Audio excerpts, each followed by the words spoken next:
Bom, boa tarde aí para todo mundo. Hoje a gente vai começar uma nova sessão, a matéria. A gente vai começar a falar sobre probabilidade. E o primeiro tópico, assim, para entender um pouquinho, né, vai ser análise combinatória, que provavelmente vocês já viram, né, alguma vez na vida, mas a gente vai repassar alguns conceitos de análise combinatória, tá? Simplesmente para todo mundo estar no mesmo nível e conseguirmos entrar mais tranquilos para probabilidade. Eu vou dar uma introdução, vou falar sobre o princípio básico de contagem, falar sobre arranjo, permutação, combinação. Então, os três probleminhas básicos. E depois eu vou para dois tópicos um pouquinho mais avançados, que são coeficientes multinomiais e soluções de equações inteiras. Tá? Então, vamos supor, tá, que a gente está num sistema de comunicação que é formado por 5 antenas. Tá? E essas antenas são aos nossos solos idênticas. Tá? E elas devem ser alinhadas em sequência. O sistema será funcional, ou seja, vai ser capaz de receber algum sinal, tá? Se duas antenas consecutivas não apresentam defeito. Tá? E eu vou denotar por 1 aquelas antenas que têm defeito e por 0 aquelas antenas que não têm defeito. E se duas antenas, tá? Duas das N antenas, né? Nesse caso N igual a 5, apresentam defeito, a gente está interessado em saber quantas configurações possíveis existem para o sistema, tá? E quantas dessas configurações são funcionais, né? Porque lembrando que não é toda configuração que vai funcionar. Se tiver duas com defeito seguidas, né, o sistema não funciona mais, tá? Então, para funcionar, tem que ter, não pode ter duas consecutivas com defeito, tá? Então, se a gente começa a listar todas as possibilidades, né, a gente vai ter o quê? Antena 1, antena 2, 3, 4 e 5. Poderia ser... Desculpe, um é sem defeito e seria com defeito, né? Isso. Com defeito, as duas primeiras, e as outras três sem defeito. Né? Na segunda configuração, poderia ser que a primeira antena está com defeito, a segunda sem defeito, a terceira com defeito, a quarta e a quinta sem defeito. Tá? E na terceira configuração, poderia ser sem defeito, com defeito, com defeito, sem defeito, sem defeito. Né? E assim, se a gente for brincando com todas as possibilidades, a gente vai chegar que temos 10 possíveis configurações. Tá? Como as antenas são idênticas, né, a gente não faz diferença o que tem aqui dentro desses três, né? Simplesmente a ordem, né? Com ou sem defeito. Tá? Agora, dessas 10 configurações, não são todas que funcionam. Por quê? Porque lembrando que se tivermos duas antenas com defeito consecutivas, o sistema não é capaz de receber algum sinal. Por exemplo, a primeira configuração tem duas antenas consecutivas com defeito, né? Antena 1 e antena 2. Então, essa configuração não funciona. Tá? Já a segunda configuração, ela funciona. Por quê? Porque a gente pulou um, né? Tem a antena 1 e a antena 3 defeituosas, mas elas não estão juntas. Então, o sistema vai funcionar. A configuração 3 não vai funcionar. Por quê? Porque a antena 2 e a antena 3, que estão com defeito, estão juntas. Tá? A configuração 4 ela funciona, a 5 também funciona, a 6 não funciona, porque as antenas com defeito estão nas posições 3 e 4, né? Estão juntas, então não vai passar nenhum sinal por aí. A 7 funciona, a 8 funciona, a 9 funciona e a 10 não funciona, né? Porque as antenas com defeito estão nas posições 4 e 5, tá?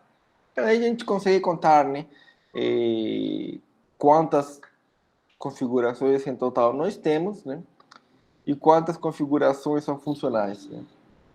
Nós funcionais uma, duas, três, quatro. Então, temos 6 configurações funcionais, né. E beleza, né. Como é um problema pequeno, né, apenas 5 antenas e 2 com defeito, a gente consegue até contar isso aí, né, e montar nossa tabelinha. Mas o que acontece se forem 10 antenas e 3 delas são com defeito? Talvez, né, como 10 não é um número muito grande, a gente até consegue brincar um pouquinho, né? Mas se n for 30 e m for 9, ou se n for 124 e m 50, né? E se o número vai aumentando, o que a gente vai fazer? A gente, logicamente, não vai ficar contando como no exemplo anterior, né? É completamente ineficiente isso aí, né? Vai demorar muito tempo, né? E a gente vai, vira e mexe, vai errar, pensando que já contou uma possibilidade que não contou, na verdade. Então, a gente precisa, né, de métodos, tá, eficazes para contar, né, o número de formas pelas quais as coisas podem acontecer. Tá? E essa teoria, né, que nos vai ajudar a contar, tá, é conhecida como análise combinatória. E logicamente, né, sabermos contar, né, todo mundo sabe contar, né, mas sabermos contar assim de forma mais eficaz, né, vai nos ajudar bastante na hora de atribuir probabilidades a algumas coisas. Então, para isso, vamos começar estudando as coisas mais simples, tá? A primeira coisa é o princípio básico de contagem. Vamos supor que A, B e C são 3 cidades, tá? E de ir da cidade A até a cidade B, temos, sei lá, 3 caminhos diferentes, tá? E da cidade B para a cidade C, temos 2 caminhos diferentes. Se eu, por exemplo, quisesse ir da cidade A até a cidade C, tá? Eu poderia, por exemplo, pegar qualquer um dos 3 caminhos, né, que tenho de A a B, e qualquer um dos 2 caminhos que eu tenho de B a C, né? Poderia pegar o primeiro de AB com o primeiro de BC, seria um caminho, né? O segundo de AB com o primeiro de BC, seriam 2 caminhos. O terceiro de AB com o primeiro de BC, seriam 3 caminhos. E agora poderia fazer o seguinte, né? O primeiro de AB com o segundo de BC, seriam 4 caminhos. O segundo de AB com o segundo de BC, seriam 5 caminhos. E seria o terceiro de AB com o segundo de BC. Seriam 6 caminhos. Então, no total, eu teria 6 formas diferentes de chegar de A até B. Né? Logicamente, o que eu fiz cada um dos caminhos, né? Mas seria bem mais fácil se eu falasse, tenho três possibilidades de A a B e multiplico isso pelas 2 possibilidades de B a C. Né? E daria a mesma resposta, que é 6, né? Essa forma de pensar tão simples, tá? É o princípio básico de contagem. Tá? Suponha que a realização de 2 experimentos, né? Experimento 1 e experimento 2, tá? E que o experimento 1 pode gerar N resultados possíveis. Tá? Por exemplo, o experimento 1 poderia ser ir de A a B. Né? E para cada um dos resultados do experimento 1, tá? Ou seja, independentemente do que aconteceu no experimento 1, tá? Existem N2 possíveis resultados para o experimento 2, que no exemplo anterior, o experimento 2 seria de B a C. Então, os dois experimentos, conjuntamente, eles possuem N1 vezes N2 possíveis resultados. Tá? Então, isso daí é o princípio básico de contagem. Tá? Vamos ver mais alguns exemplinhos. Vamos lançar 2 dados, tá? Um dado comum, né, de 6 faces, e outro de 8. Tá? E vamos observar o número na face superior dos dados. Né? Nesse caso, por exemplo, seria o 8, o 8 aqui e o 6, tá? Qual o número de resultados possíveis que podem ser obtidos? Temos 8 faces do dado de 8 faces, então temos 8 possibilidades. É independente do resultado que a gente obtiver no primeiro dado, né? Para o segundo dado, que é o dado normal, né? Temos 6 possíveis resultados, né? Então, pelo princípio básico de contagem, tá? A gente tem 8 vezes 6, né? 48 possíveis resultados que a gente poderia obter com o lançamento desses dois dados.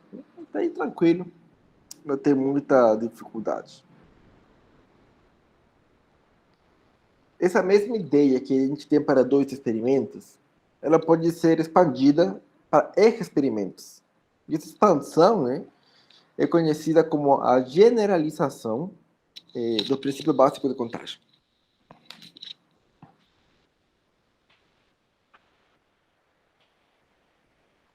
Então, sejam temos experimentos, né? E1, E2, E3, ER. Tá? O primeiro experimento pode levar a N1 resultados. O segundo, a N2 resultados, né? Obviamente independente do que aconteceu no primeiro. Né? O terceiro, N3 resultados. Assim até o último, que pode levar a NR resultados. Todos independentes. Tá? Independente do que aconteça o outro, cada experimento sempre tem... cada experimento I sempre tem NI possíveis resultados.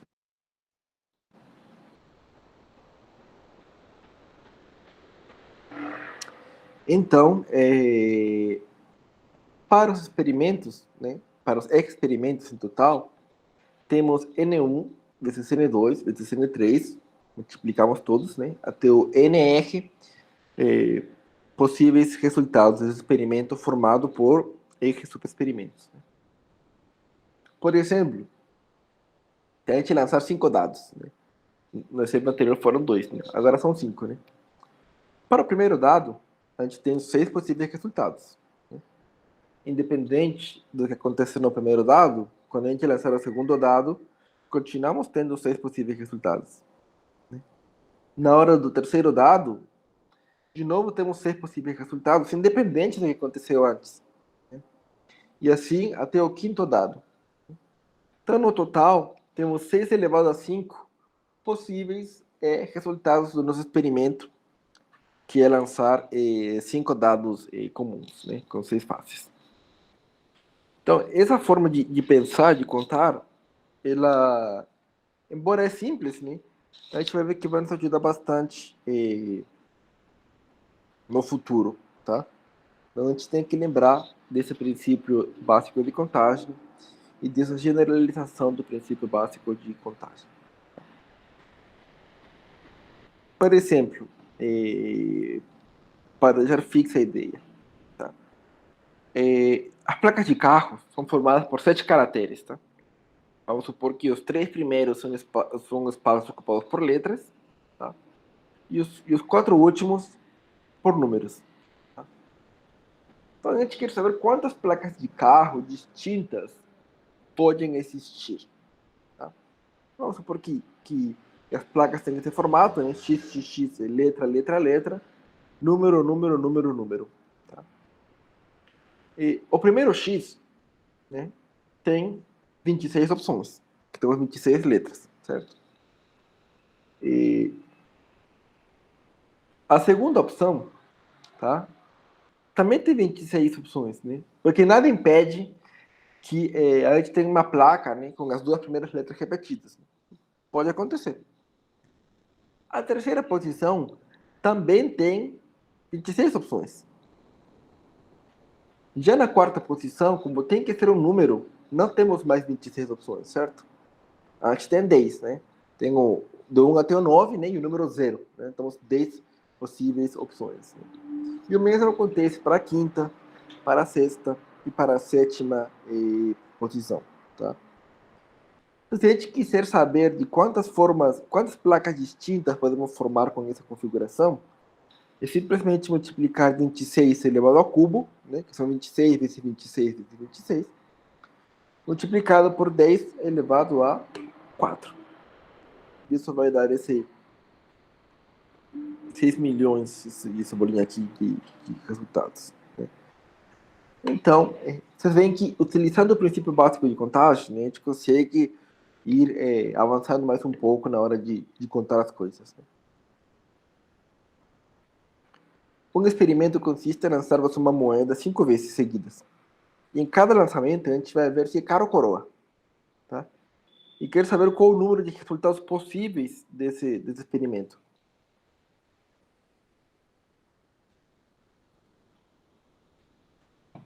Então, primeiro lançamento, eu tenho 2 opções. Segundo lançamento, 2 opções. Terceiro lançamento, 2 opções. Quarto lançamento, 2 opções. Quinto lançamento, 2 opções. Então, no final, eu vou ter o quê? 2 elevado a 5 possíveis resultados desse experimento. Né? Mas, por exemplo, e se quiséssemos saber quantas placas de carro seriam possíveis, tá? Se a repetição entre letras é proibida, tá? Mas entre números é permitida. A gente teria que mudar um pouco o esquema, né? Eu vou deixar essa questão aqui no final da prova para vocês entregarem, tá? E não é obrigatório, mas vocês sabem como é que é, né? No final, se você ficar com 5.9, você está reprovado, né? Se você fizer todas as entregas, você pode não precisar mais de fazer exame. Então, eu recomendo que vocês façam. Isso daqui não é difícil. Oi. Boa tarde, tudo bem? Tudo. Essas listas que podem ser entregues, tem uma data ou é só antes Tem. Tem até amanhã, aliás. Ah, tá. Uhum. Tá, obrigada. Imagina. Então, beleza. Tá? Isso daí vai ficar para vocês como lição de casa aí. E vocês podem entregar aí. Tá? Então, uma vez que a gente aprendeu, né? Ou, na verdade, viu de novo, né? Lembrou o princípio básico de contagem. Vamos brincar um pouquinho com arranjos, permutações e combinações, tá?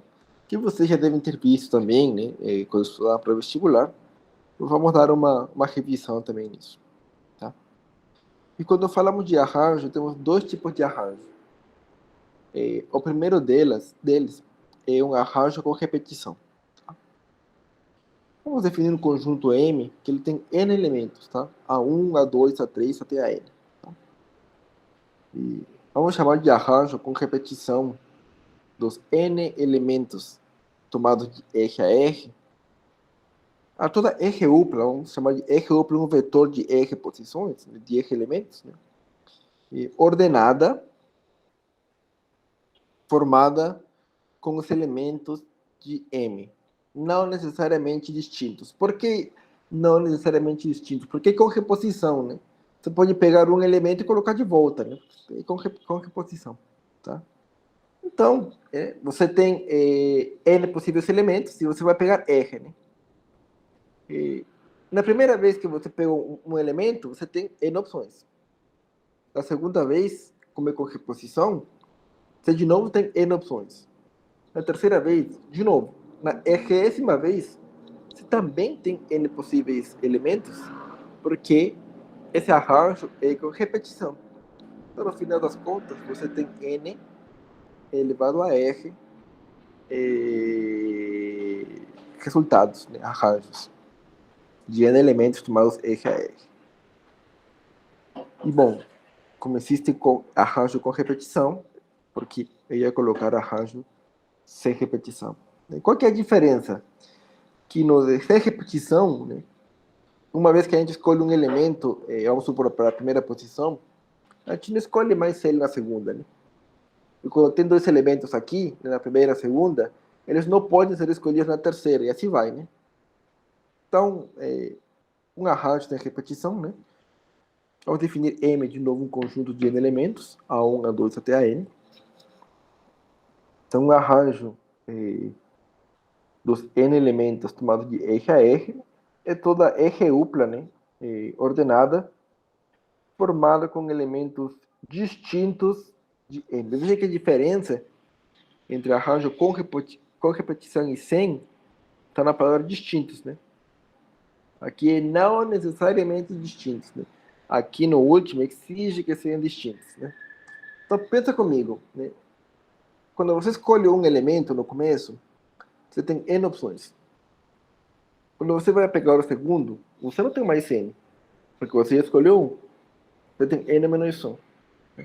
Quando você pegou o segundo, você não tem mais nem N, né? Nem N menos 1. Tem N menos 2. Né? Quando você vai escolher o próximo, né? Sempre vai ter um elemento a menos, tá? Então, a formulinha aí para calcular um arranjo sem repetição seria n menos 1, né? Vai multiplicando até n menos r mais 1. Né? Esse daí seria o número de arranjos sem repetição de n elementos tomados r a r. Tá? E, se vocês veem, né, talvez seja mais difícil lembrar a fórmula e mais fácil você pensar com o princípio básico de contagem. Né? Pelo menos para mim é mais fácil. Tá? Então, falou de arranjo, né? Agora vamos falar um pouquinho de permutação também. Suponha que a gente tem 3 livros diferentes. Então, um livro de cálculo, um livro de estatística e livro de investimentos. Esses livros, eles podem ser ordenados da seguinte forma. Né? Pode ser cálculo, estatística, investimentos. Pode ser cálculo, investimento, estatística, investimento, cálculo, estatística, investimento, estatística, cálculo, estatística, investimentos, cálculo, estatística, cálculo, investimentos. Né? A gente fez simplesmente foi mudar a posição, né, desses 3 livros. Né? E se tivermos 4 livros, por exemplo, né? Cálculo, estatística, investimentos e gestão de processos. Né? Aí o negócio vai ficar mais chatinho, né? Cálculo, estatística, investimento e gestão de processos, cálculo, estatística, gestão de processos e investimentos. E se você for contando, você vai ter 24 possibilidades. Né? Ficou bem mais chato, né? E vai chegar uma hora que você vai esquecer se você contou ou não contou. Tá? Aqui não tem erro, porque eu fiz no computador, né? Então, eu não tive essa dor de cabeça, né? Mas na prática, mexendo na prova, né? Dando uma dor de cabeça contando outras possibilidades. Né? Se tivermos 5, 6, 79 livros, né? A gente não vai ficar contando. Né? Tem coisa mais importante para fazer. Né? Mas, simplesmente, né? Ver como podemos ordenar essas coisas. Então, o número de maneiras de ordenar esses n objetos distintos é dado pelo número n fatorial, né? Que é, você escolhe o primeiro livro, né? Tem n opções, depois, para o segundo livro, vai ter n-1, para o terceiro n-2, né? Assim até chegar ao último livro, que você não vai ter mais escolha, porque foi o último que ficou. Né? E toda essa multiplicação aí é conhecido como n fatorial, tá? Então, uma permutação, tá? Temos um conjunto M com N elementos, tá? Uma permutação desses N elementos vai ser todo arranjo, né, sem reposição, basicamente, em que R é igual a N. Tá? Se você vê na fórmula aqui de arranjo sem reposição, a gente define esse R igual a N, a multiplicação vai de N-1 até o número 1. Exatamente a mesma coisa que a gente tinha discutido aqui. Né? Então, a permutação acaba sendo um caso particular desse arranjo sem repetição, onde o número R é igual ao número N. Um exemplo disso. Tá? Porque uma disputa por pênalti entre o Botafogo e o Fluminense, e o técnico do Botafogo escolhe 5 jogadores, né, para chutar os pênaltis, ele não tem certeza da ordem na qual eles vão chutar. Tá? Ele falou, olha, esses aqui vão chutar, mas ele tem que definir a ordem, né? De quantas formas diferentes essa ordenação pode ser feita?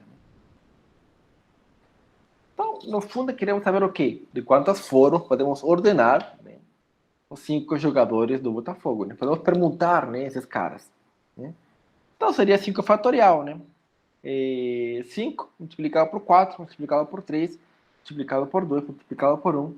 Então, temos 120 possíveis ordens, né, em que os jogadores poderiam chutar os pênaltis.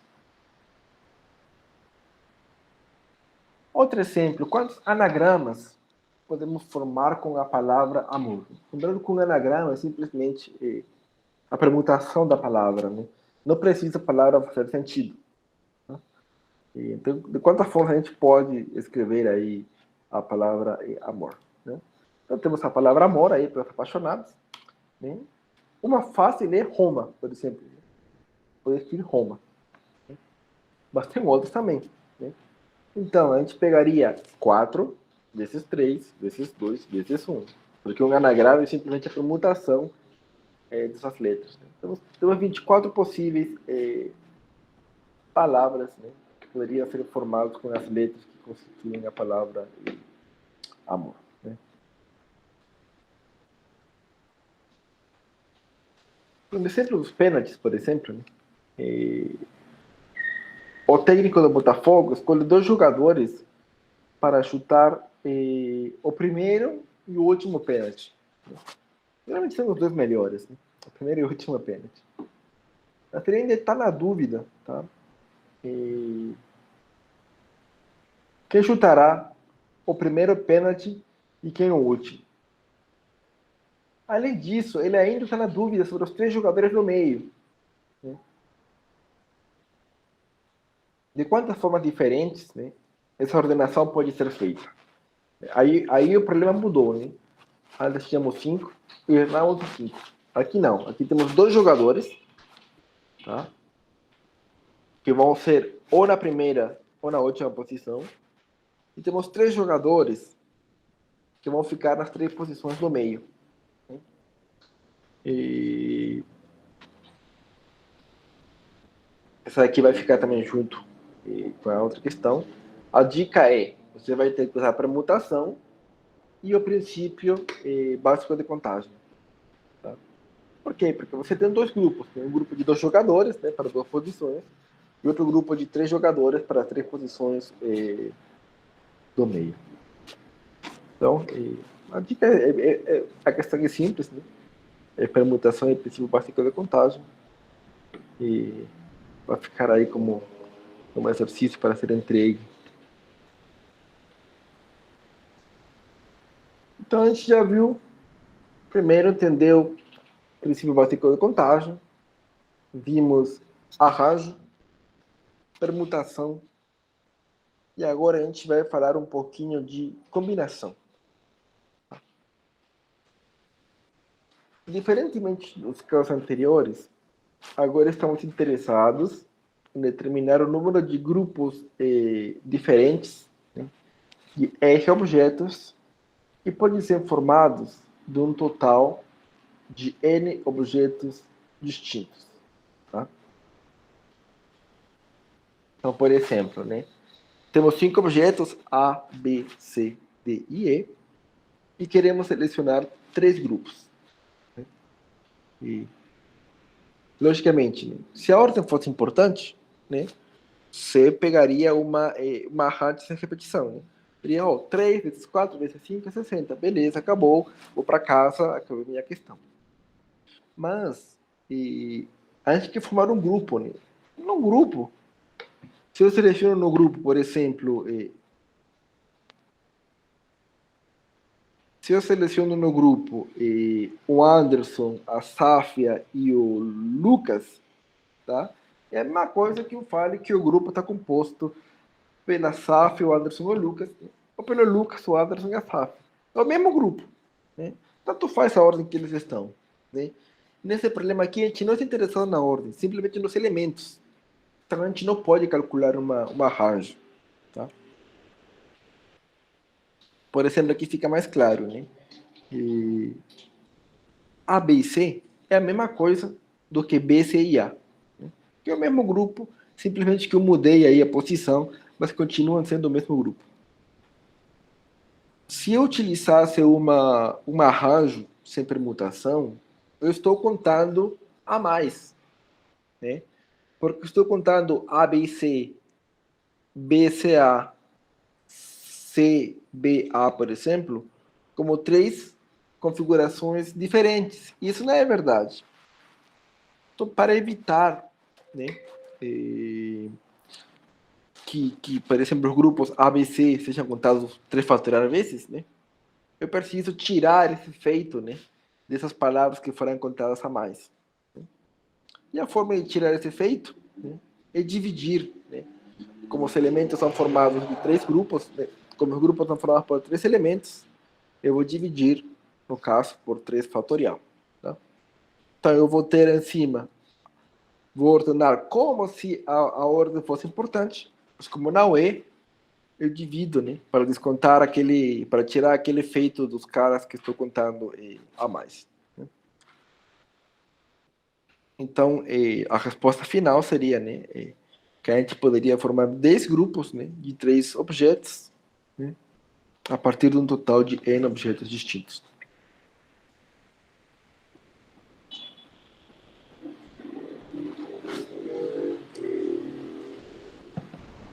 A gente já tinha visto, né, que em geral, essa daqui é a fórmula para um arranjo de reposição.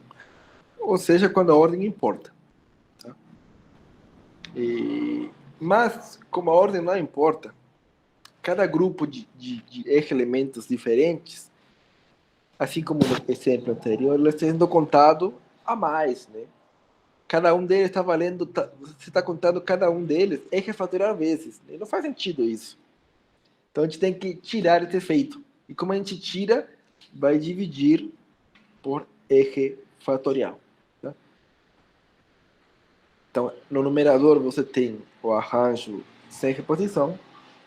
No denominador você tem o R fatorial, né, que é para tirar o efeito. Se você multiplicar embaixo e em cima por n menos R fatorial, tá? No numerador você vai ter o quê? N por n menos 1, n menos 2, n menos R mais 1, n menos R, sem até o 1, né? Vai ser o n fatorial mesmo, né? Então você vai ter que toda essa fórmula aí da combinatória, né, da combinação, n fatorial dividido por R fatorial sobre n menos R fatorial. E essa formulinha aí é denotada com esse simbolinho, né?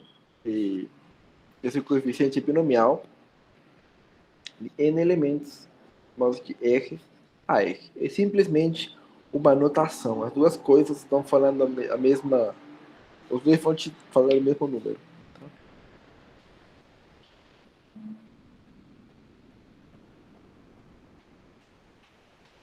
Então, se temos um conjunto M com n elementos, vamos chamar de combinação dos n elementos mais R a R a todo subconjunto M constituído por R elementos diferentes. Tá? Então você pode anotar com essa C de combinação, tá? Ou esse coeficiente binomial aqui. Tá? Então, por exemplo, a P1 da nossa matéria, né, possui 7 questões, das quais o aluno deve escolher apenas 5. De quantas formas poderá escolher as 5 questões? Eu coloquei esse exemplo porque vai te ajudar a entender o sentido da combinação. Por exemplo, se um aluno me entregar a prova com a questão 1 resolvido 5 vezes, não faz sentido, certo? Porque responder apenas uma única questão. Se repetir, não faz sentido.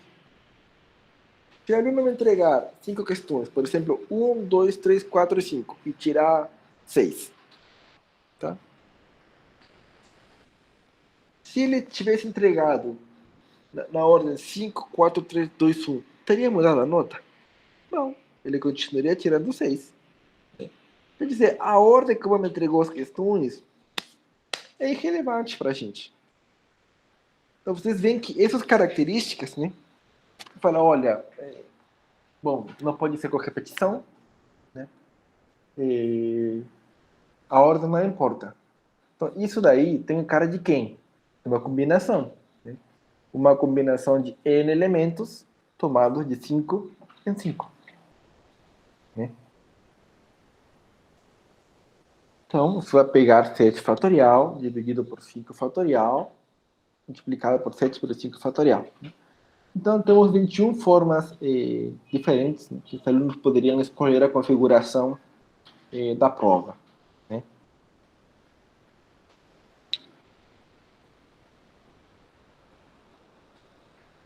Mas um exemplo aí para vocês ficarem férias no assunto. Uma sala possui 25 estudantes, 15 mulheres e 10 homens. E quantas formas podemos selecionar 5 alunos, tá? 5 estudantes, de forma que 3 sejam mulheres e 2 sejam homens? Então, vamos pensar um pouquinho. Temos, no total, 25 alunos. Só que 15 são mulheres e 10 são homens. Eu quero selecionar 5, de forma que 3 sejam mulheres e 2 sejam homens. Então, das 15 mulheres que temos na sala, eu vou pegar 3, certo? Eu vou selecionar 3. E dos 10 homens que temos na sala, eu vou selecionar 2, certo? Logicamente que aqui não faz sentido nenhum eu repetir, né? Nem a ordem. Eu quero só 5 pessoas, né? Vamos supor, para me ajudar em uma peça de teatro. Né?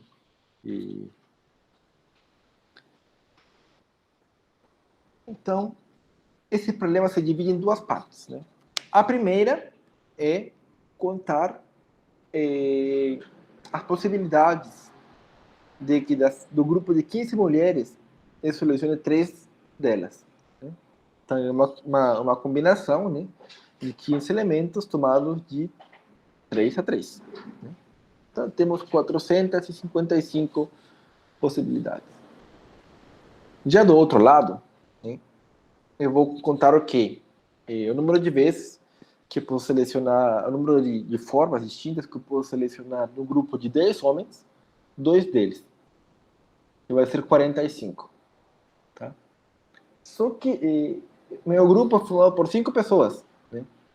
Então, como são 2 experimentos distintos, independente do que eu escolhi de mulheres aqui e do que escolhi de homens ao outro lado, né? Eu vou ter esse número de possibilidades. Né? Então, eu vou utilizar o princípio básico de contagem, né? E eu vou ter multiplicar o número total de mulheres que eu poderia selecionar, né, pelo número total de homens que eu poderia selecionar. E eu vou ter esse 20.475 possibilidades. Vocês veem que a gente vai aprendendo coisas bem simplesinhas, né? E vai juntando tudo para que nos ajude de uma forma mais inteligente de contar, né? Do que ficar ordenando tudo, todas as coisas.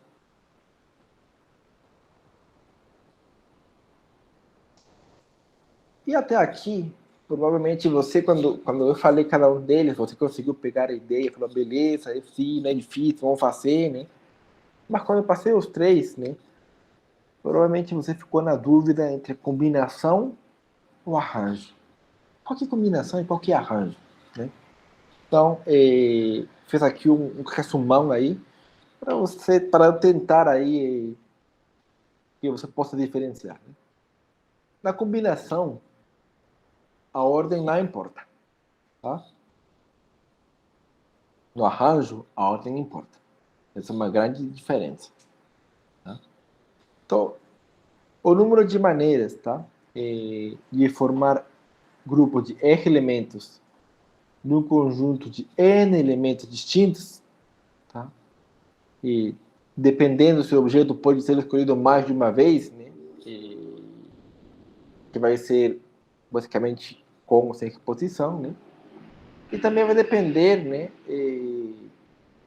Se a ordem em que os objetos podem ser escolhidos importa ou não. Tá?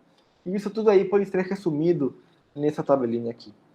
Eu recomendo que você, sei lá, imprima essa tabelinha e coloque aí no teu quarto, no teu caderno, escreva no lugar, né? Aí você vai ver quando tiver algum exercício, né? Em qualquer posição, a ordem importa? Sim. Ah, então esse cara aqui. Essa em que posição, a ordem importa? Sim. Então esse cara aqui. Essa em que posição e a ordem não importa? Então é esse cara aqui. Esses três casos a gente já viu, né? Esse caso aqui a gente ainda não viu, mas vai ver daqui a pouquinho. Que qualquer posição e a ordem não importa. Tá? Então, isso vai te ajudar a pensar um pouquinho melhor, ter uma ideia um pouquinho melhor de como escolher, né, a forma apropriada de contar os elementos. Tá? Até aqui alguma dúvida?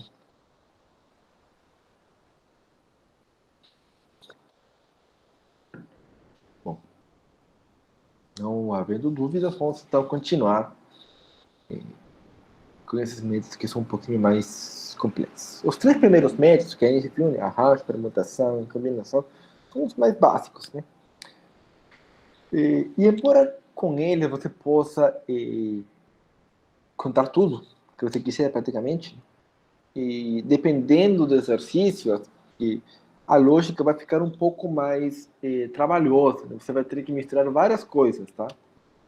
Então, existem dois tópicos que é coeficientes binomiais e número de suas soluções inteiras, que vão aliviar um pouco esse trabalho de pensar de zero, fazer todo um caminho enorme para chegar na resposta, né? E vai nos dar algumas formas fáceis de contar os elementos, tá? Vamos considerar o seguinte problema. Temos N elementos distintos, tá? Que eles devem ser divididos em R-grupos. Tá? E os tamanhos dos grupos são N1, N2, N3 até NR.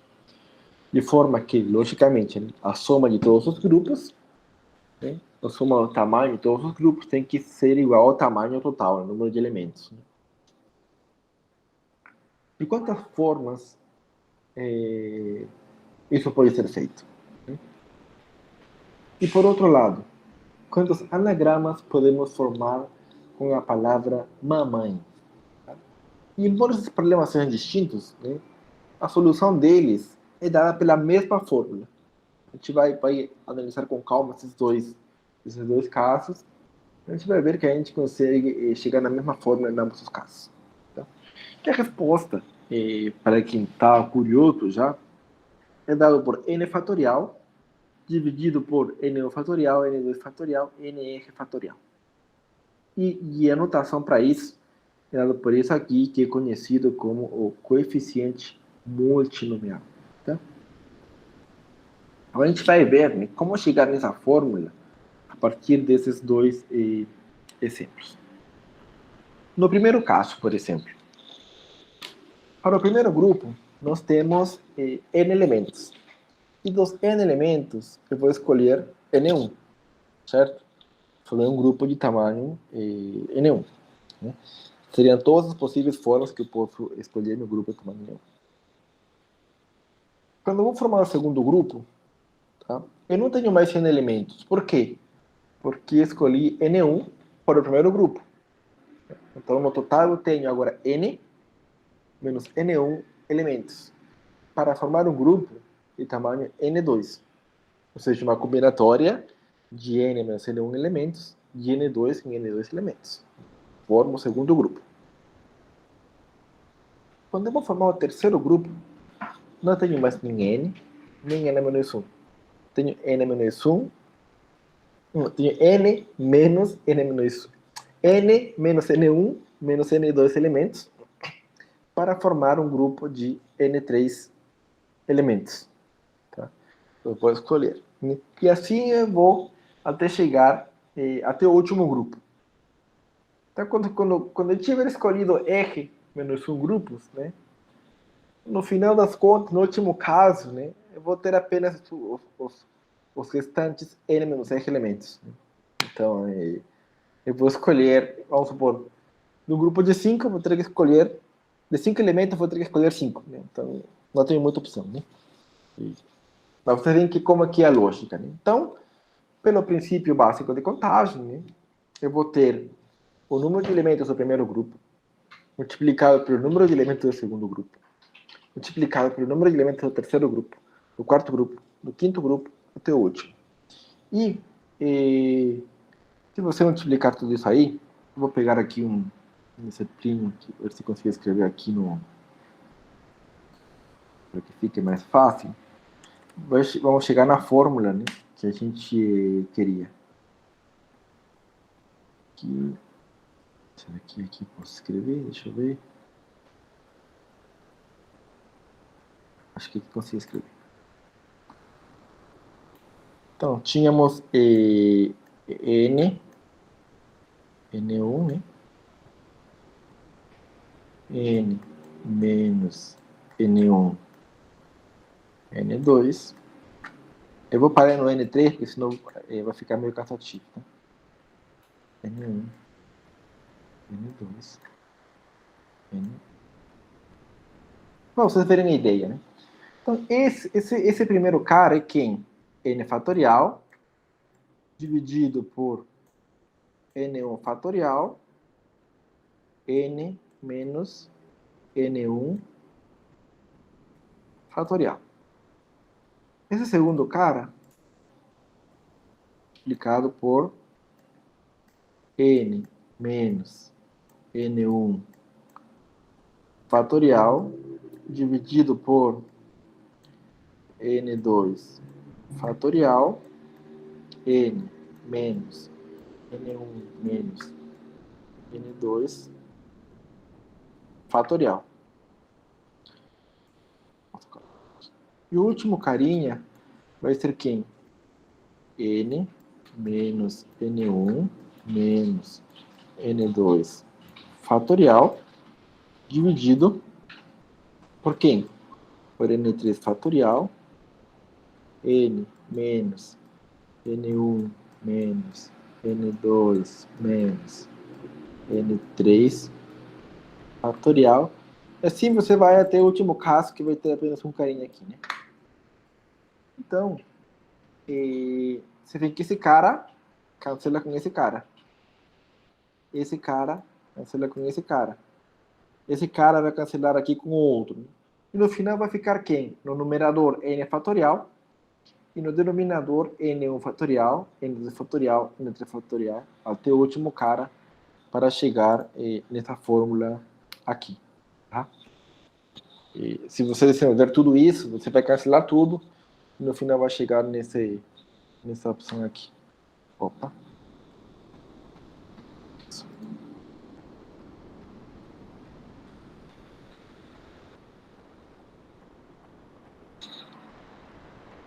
Então, no caso dos grupos, vocês veem que dava para utilizar simplesmente combinação e o princípio básico de contagem?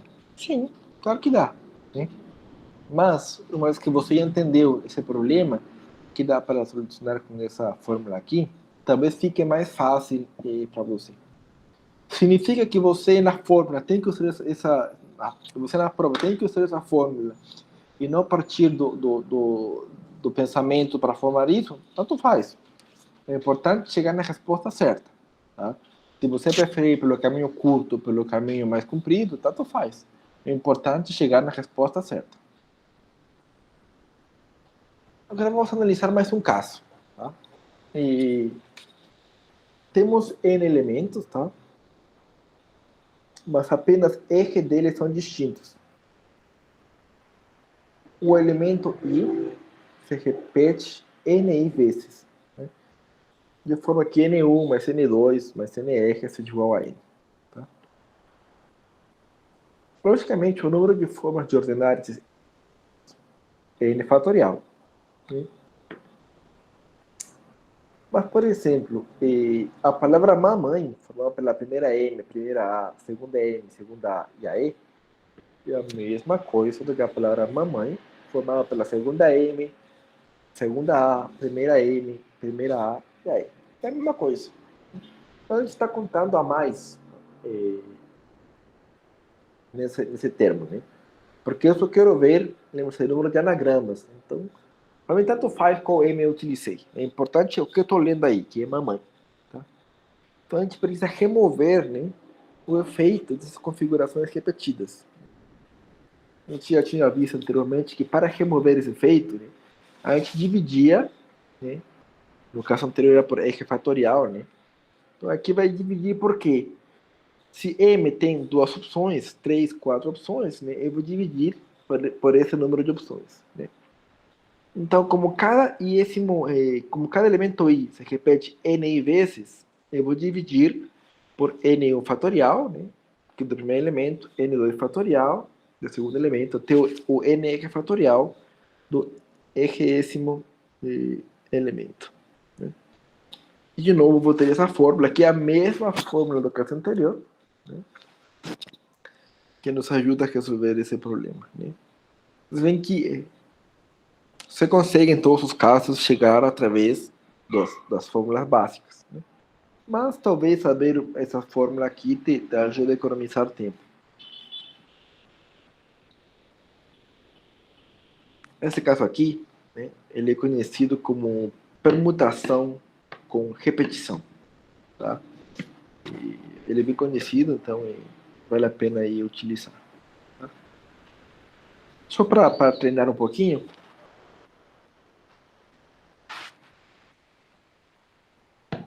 quantos anagramas podemos formar com a palavra matemática? Né? Um anagrama é a permutação. Né? Assim como tem letra repetida, vai ter anagrama que vai ser igual. Né? A gente vai ter que tirar esse efeito. Né? Então, matemática tem 10 letras. Né? Temos que o N igual a 10. A letra M se repete 2 vezes. A letra A 3 vezes. A letra T 2 vezes. A letra E, a letra I e a letra C 1 vez. Né? Então, utilizando a fórmula de permutação com repetição, né, o coeficiente multinomial, vamos ter 10 fatorial, dividido por 2 fatorial, 3 fatorial, 2 fatorial, 1 fatorial, 1 fatorial, 1 fatorial, e vai me dar esse 151.200.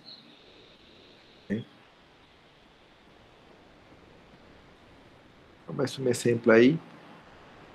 Uma urna contém 3 bolas verdes e 2 bolas azuis. Elas serão extraídas uma a uma, sem reposição. Ou seja, eu escolho uma bola e eu não vou colocar ela de volta. Escolhido, está escolhido. Não posso escolher de novo. Quantas sequências de cores podemos observar? Né? O que acontece aí? Por exemplo, se eu pegar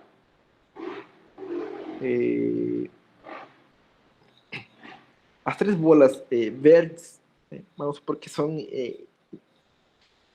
idênticas, tá? Mas elas não são as mesmas. Né? Vamos chamar imaginariamente verde 1, verde 2, verde 3.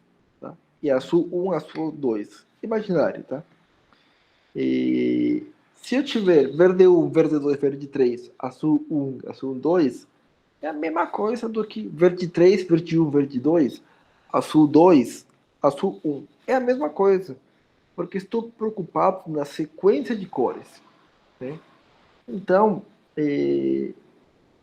se eu contasse como estou habituado a contar sempre, eu vou contar casos repetidos. Que está errado, tá?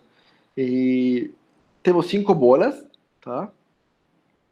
Dessas 5 bolas, 3 são verdes e 2 são azuis, tá? Então, essa sequência aqui é exatamente a mesma do que essa sequência aqui.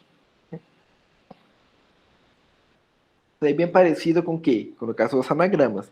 Então, eu tenho 5 fatorial, né, que são o número total de formas que eu poderia extrair as bolas. Né, e para tirar esses efeitos que se repetem, né, eu divido sobre 3 fatorial e 2 fatorial, que é exatamente o caso do coeficiente multinomial. Então, a gente temos 10 opções. Tá?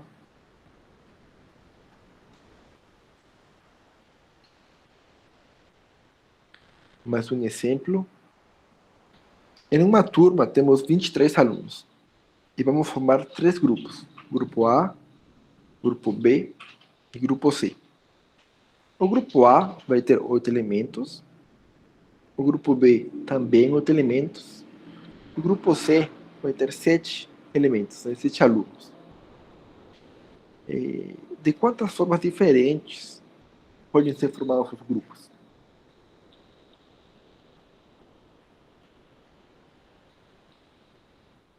Se vocês voltam bem lá no comecinho, quando a gente começou a falar do coeficiente multinomial, ó, o caso 2 era anagramas, né?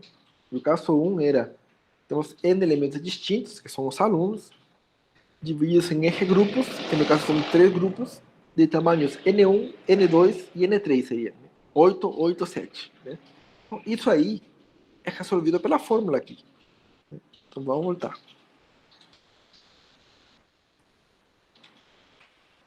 Isso. Então temos 23 alunos, né? Queremos formar 3 grupos, onde o primeiro grupo tem 8 elementos, o segundo também 8 e o terceiro 7. Então é simplesmente aplicar a fórmula, tá? E vamos ter esse número enorme aí de formas diferentes para formar os grupos, tá? Às vezes, tá? E logicamente que cada um tem uma forma de pensar diferente, tá? Para alguns vai ser mais fácil se acostumar com entender esse conceito de coeficiente multinomial e aplicar a fórmula. Para outros vai ser mais fácil aprender poucas fórmulas, né, e aprender a forma de pensar até chegar ao caminho. Tanto faz, tá? Mas é importante que vocês identifiquem como contar as fórmulas, tá? E por último, que é o caso mais complexo, é o caso de soluções de equações inteiras. Inteiras porque estão falando de números inteiros, né? Suponha esse caso aqui, ó. O melhor aluno da turma vai ganhar um voucher de 5 coxinhas do bar do Luizão. Eu vou ficar bonzinho no final de semestre, né? Vamos supor, e falar assim, olha, um aluno que tirar a máxima nota final, eu vou dar um voucher de 5 coxinhas. E no bar do Luizão, né, que eu tenho parceria com ele para fazer desconto, ele tem 8 sabores diferentes de coxinha. Tá? De quantas formas um aluno pode selecionar as 5 coxinhas? Tá? Será que a ordem importa? Será que o arranjo, a ordem importa? Será que se eu pedir para o garçom, me dá uma de frango, uma de churros, uma de pizza, uma de frango, churros, pizza, uma de carne com queijo e uma de carne seca? Será que se eu pedir para ele isso, faz diferença se eu pedir carne seca com churros de frango e carne com queijo e pizza? Tanto faz, né? Eu vou comer as 5 coxinhas. Então, a ordem não importa. Então, arranjo, não. Combinação, né? Já que combinação, a ordem não importa, né? Eu poderia pensar nisso daí, né? Mas será que combinação vai dar certo? Né? Não sei, acho que também não, né? Lembre-se, o que seria a combinação? Eu vou escolher um grupo de 5 coxinhas. Né? De novo, eu vou comer as 5, independente de como isso aconteça. Né? Então, nenhum desses casos estudados antes, né? Está no meu interesse, né? E muito menos, né? Por exemplo, eu poderia só gostar de coxinha de carne seca e querer gastar meu voucher em coxinha de carne seca. Falo, bar do Luizão, eu quero 5 coxinhas de carne seca. Ou 5 de churros. Eu posso escolher o que eu quiser, né? Então, nenhum desses casos anteriores se enquadra no nosso problema, tá? Então, vamos pensar o seguinte. Vamos chamar de x1 o número de coxinhas do sabor 1. x2 o número de coxinhas do sabor 2. Assim até x8 o número de coxinhas do sabor 8. Por quê? Porque no bar do Lição só tem 8 sabores de coxinha. Tá? Então o que eu quero? Eu quero resolver esse problema. x1 mais x2 mais x3 mais x4 mais x5 mais x6 mais x7 mais x8 tem que ser 5. Tá? E qual que é a restrição do problema? A única restrição do problema é que xi tem que ser maior ou igual do que zero. Né? E, logicamente, né, estamos falando de números inteiros. Né? Eu não vou pedir meia coxinha. Né? Peço uma coxinha ou nenhuma. Né? Então, a única restrição é que é maior ou igual do que zero. Lógico, né? Se a restrição fosse que é maior do que zero, né? O mínimo valor seria 1, então a soma de outros sabores, né, vai ser mais do que 5. Né?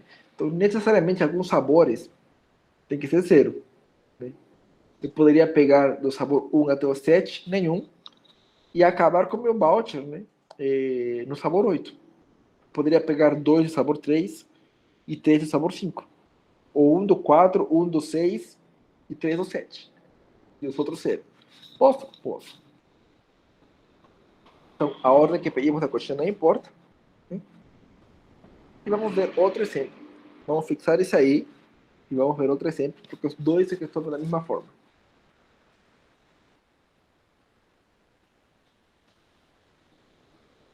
A fábrica de escrivaninhas Marchesoni dispõe de 3 cores diferentes para pintar 7 escrivaninhas idênticas.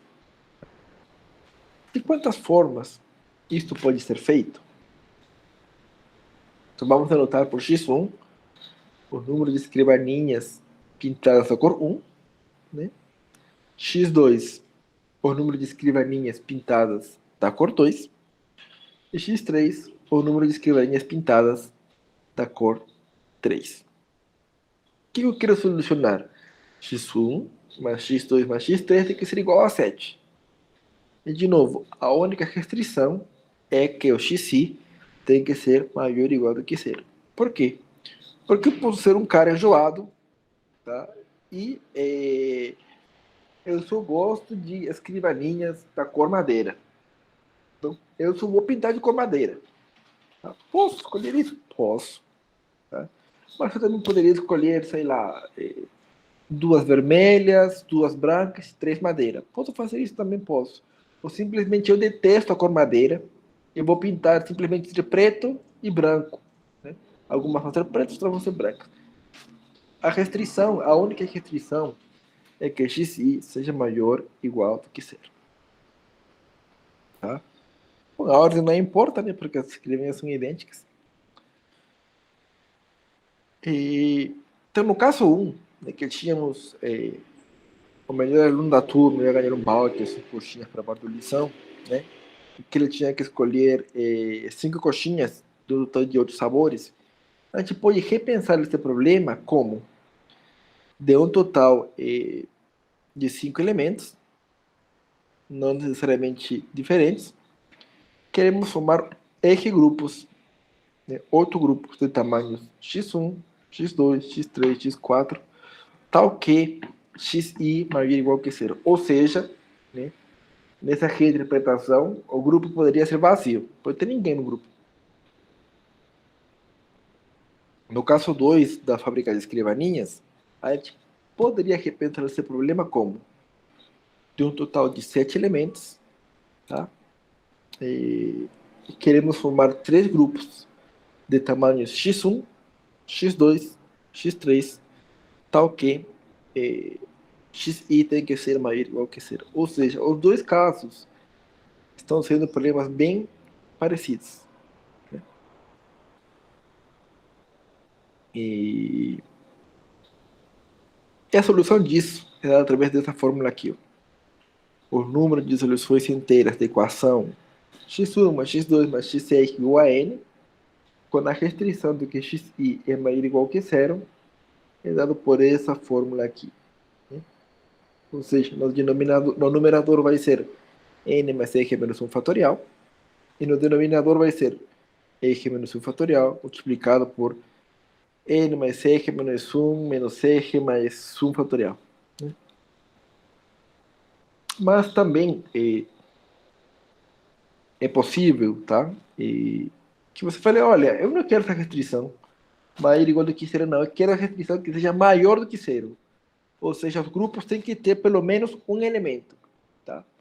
Pode existir esses casos? Pode. Nesses casos, a solução é dada por esse coeficiente binomial aqui, tá? E existe uma forma de deduzir isso que a gente acho que vai ver no final do exercício.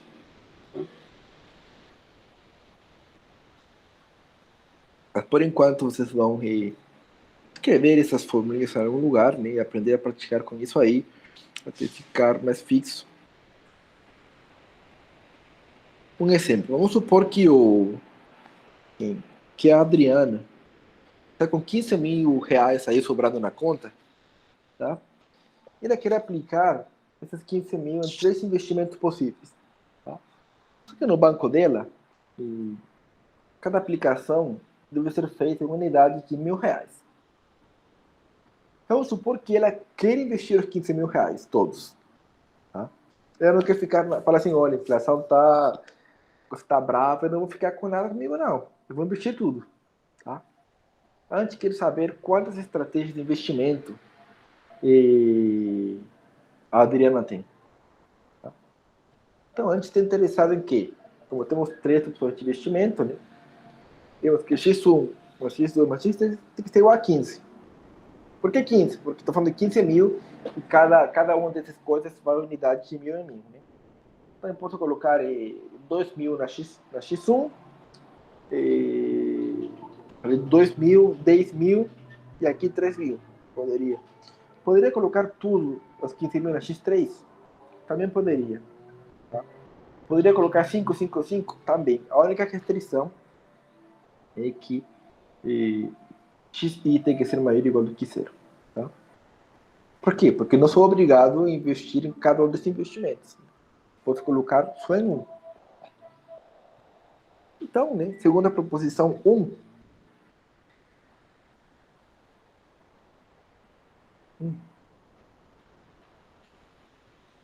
estamos nesse problema aqui. Então, a Adriana tem 136 possibilidades, né, para investir esses 15 mil reais. Né? E para terminar a aula, vamos voltar ao nosso exercício de motivação, né? Vamos voltar àquele sistema de comunicação formado por N antenas aparentemente idênticas. Né?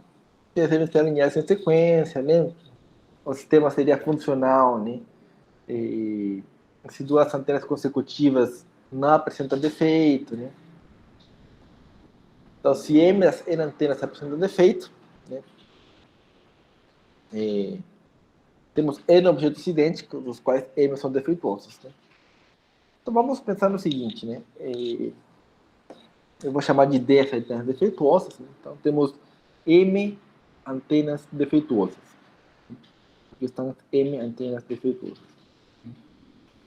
E a gente vai colocar as N menos M antenas não defeituosas. Tá? Que no total temos N antenas.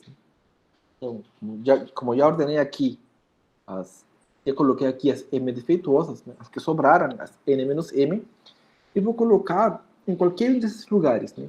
X1, X2, né? XM, XM-1. Posso colocar em qualquer lugar.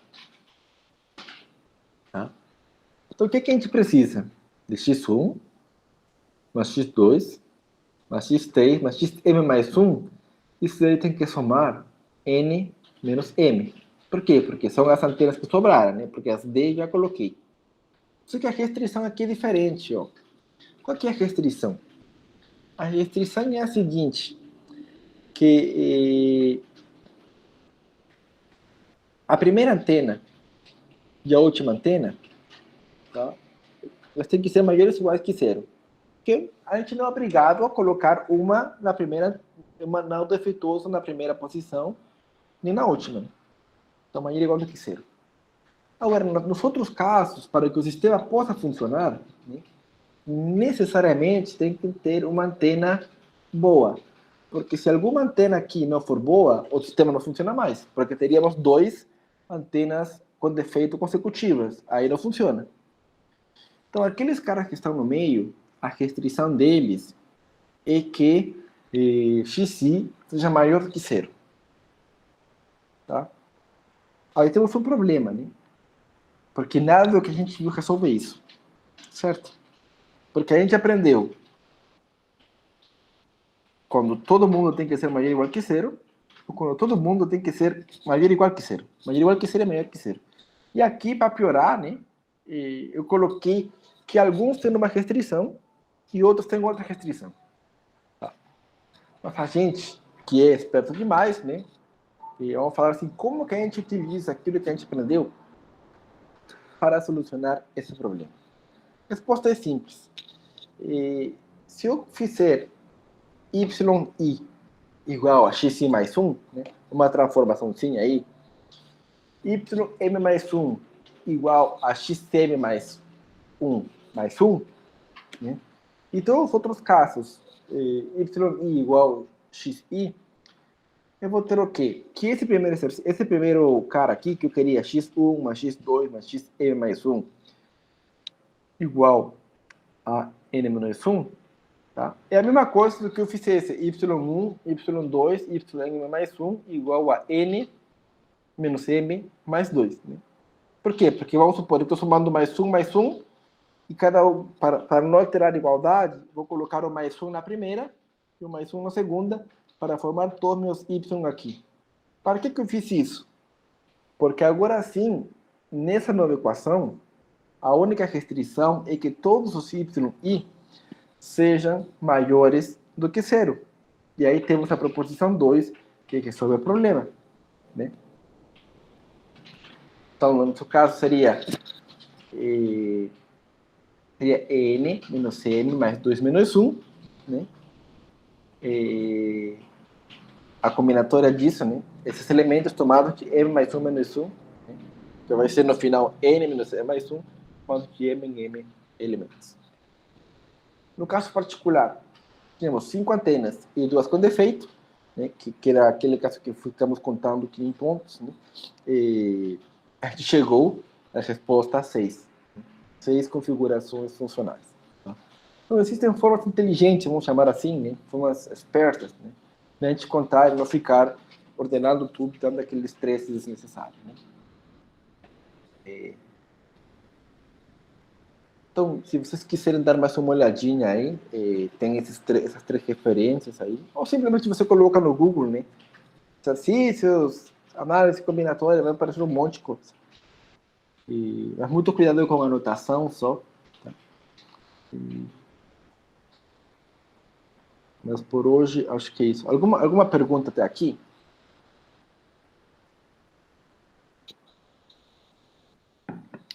Bom, então eu vou parar a gravação.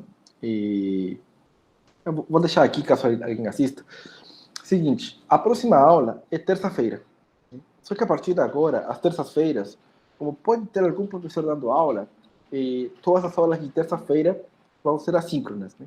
Logicamente, exceto o dia que eu vou para a universidade, e todos vocês são convidados para ir na aula, né?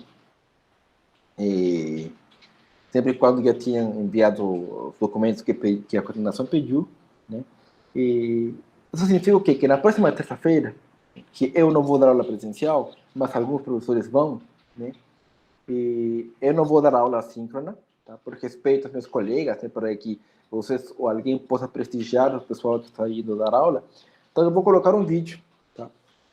Eu sei que é ruim, tá? Eu já tive experiência que você colocar vídeo, o pessoal não assiste, tá? Mas o que eu recomendo? Assim, assistam o vídeo, porque se você não assistir, você vai começar a ficar perdido nas próximas aulas. Então assista o vídeo. O bom é que está no YouTube, né? Você consegue colocar em velocidade 1.25, 1.5, né? Vai um pouco mais rápido, se quiser. Né? Mas assistam o vídeo, porque senão vão ficar perdidos, e aí a próxima aula vocês não vão entender, e a gente vai ter que voltar, e vai ficar tudo uma bagunça, e aí não vai ficar bom para ninguém, porque na prova não vai ter o que fazer. Né?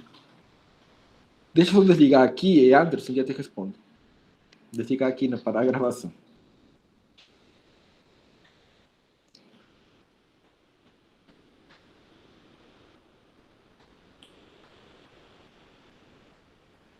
Não foi.